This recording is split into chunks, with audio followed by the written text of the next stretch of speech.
Hello friends and welcome to a better life. तो आज की वीडियो के अंदर हम बात करने वाले हैं on a very important topic. Yes, it's self studies. So ऐसे कौन से हैक्स हैं जो आपको हेल्प करेंगे सेल्फ स्टडीज को बेटर वे में प्लान करने में, बिकॉज इस टाइम पे there are no tuitions and everybody is studying at home. So all these hacks will come in handy. So what are we waiting for?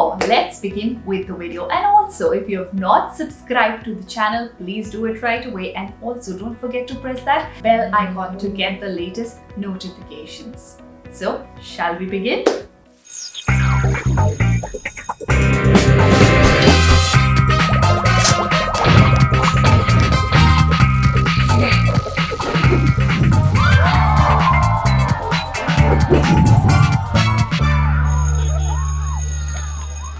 इस video को मैंने divide करा है 3 पार्ट्स के अंदर।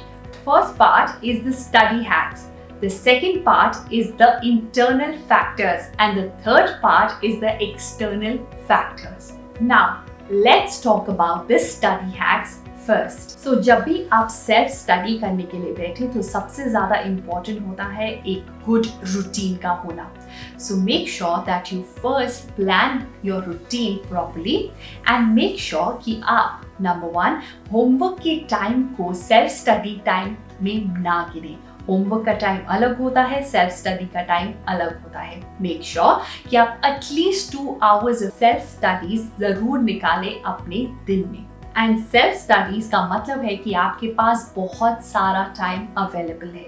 वो टाइम जो आप कम्यूटिंग में यूज करते हैं वो भी टाइम अब आपके पास अवेलेबल है। So make sure that we make the best of this time. So number 1 hack was make a proper timetable. Hack number 2 is break your goals into small tasks. तो for example अगर आप self studies के लिए बैठे हैं और अपने पहले सेशन के लिए बैठे हैं स्टडी करने के लिए, तो उससे पहले उस सेशन का गोल डिफाइन करें। इतना स्पेसिफिक गोल होना चाहिए कि आपको अगर एक कॉन्सेप्ट के अंदर भी एक टॉपिक को पढ़ना है 1 घंटे में, so write it down and the moment 1 hour is finished, just tick that and go to your second study session.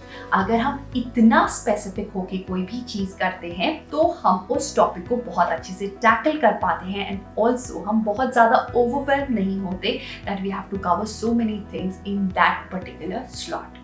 Now we come to our third hack, that is Pomodoro technique. Pomodoro technique मैंने अपनी बहुत सारी videos के अंदर बताई है and इस video के अंदर भी मैं दोबारा बता रही हूँ कि Pomodoro technique is a very important technique, जिसके अंदर आप बहुत लंबे समय तक इकट्ठे बैठ के नहीं पढ़ाई करते हैं। आप 45 मिनट्स के लिए पढ़ते हैं और मे बी 50 मिनट्स के लिए पढ़ते हैं और उसके बाद अपने आप को 10 मिनट्स का ब्रेक देते हैं।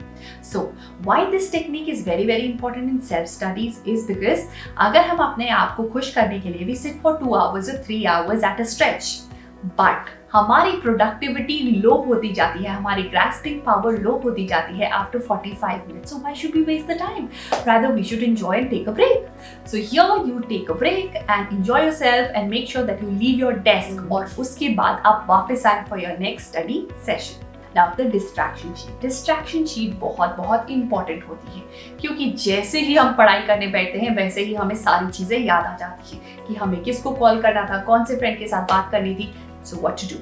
अपने स्टडी सेशन के बीच में just write down all the things and once your study session over you can tackle all those things. Now we come to the concept mapping.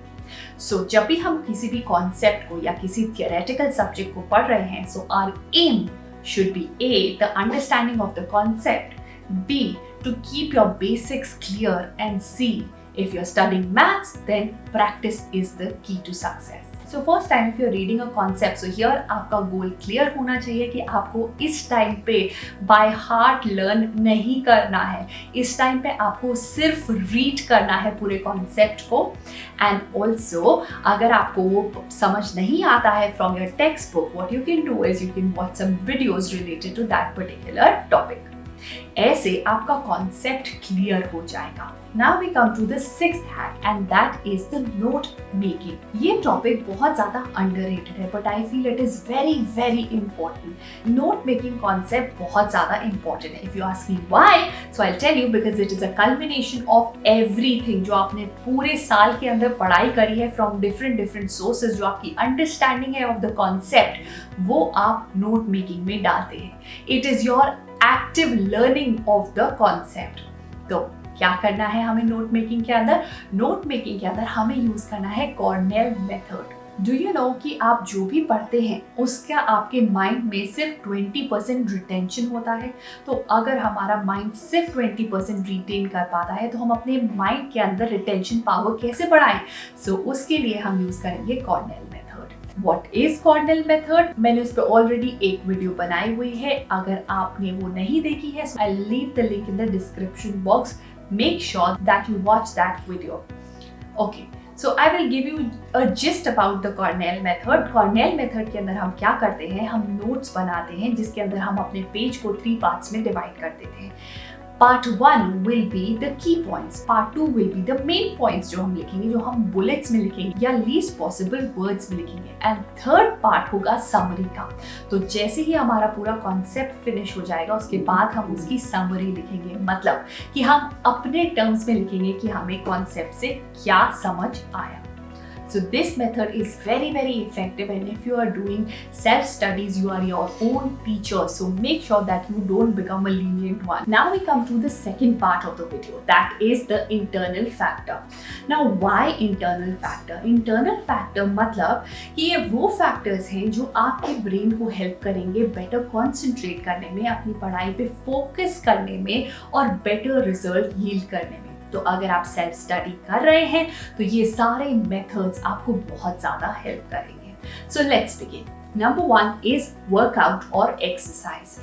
Exercise is very important because at times हमारे mind में बहुत सारा chaos चल रहा होता है। At times हम बहुत confused होते हैं, हमारे अंदर बहुत ज़्यादा anxiety होती है अपने माइंड को calm down करने के लिए and also dopamine hormones को release करने के लिए। dopamine hormones मतलब जो हमें feel good कराए। तो once you feeling good and then you study, you will feel amazing. So what you need to do is Pomodoro technique के अंदर अगर आप 50 मिनट्स पढ़ाई करते हैं और 10 मिनट्स का ब्रेक लेते हैं तो उस 10 मिनट्स के ब्रेक में just put a loud music and dance it out.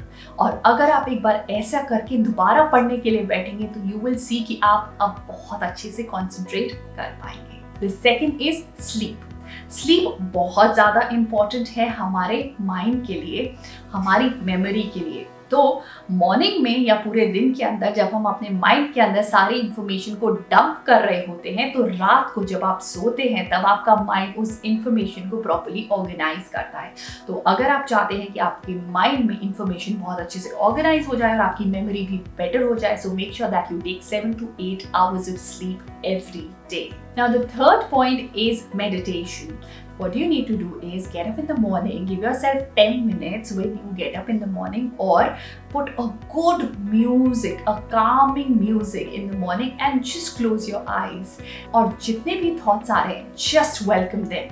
तो होगा क्या, ये सारे thoughts हमारे mind में धीरे धीरे organize हो जाएंगे and then something magical will happen. And you have to tell me your experience जब आप ये 10 minutes of meditation करेंगे morning में। Now we come to the external factors. Okay, I know internal factors बहुत important है, but there are certain external factors also जो बहुत ज़्यादा important होते हैं पढ़ाई करने में, because अब हम घर से पढ़ाई कर रहे हैं, so ये factors भी important हो गए हैं। So what are these factors? Factor number 1 is the designated place. So क्योंकि हम घर पे हैं, हम बहुत ही ज़्यादा कंफर्टेबल हो गए हैं। How do we study? हम बेड पे बैठ के स्टडी करते हैं और धीरे धीरे हम इतना कंफर्टेबल फील करते हैं कि हम वहीं पर सो जाते हैं। So what you need to do is you need to have a designated place for your study, जहाँ पे नॉइस और डिस्ट्रैक्शन लेवल कम। Next point and that is getting ready. So because we are at home doesn't mean कि हम अपने pyjamas में ही पूरा दिन पढ़ाई करेंगे।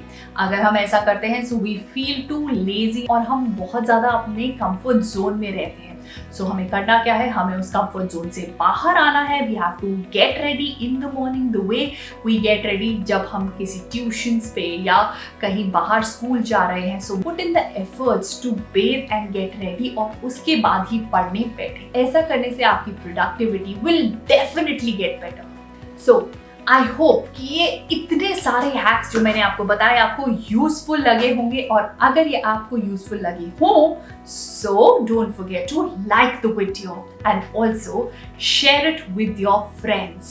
सो I will see you in my next video. Till then, stay productive and stay safe. Bye bye.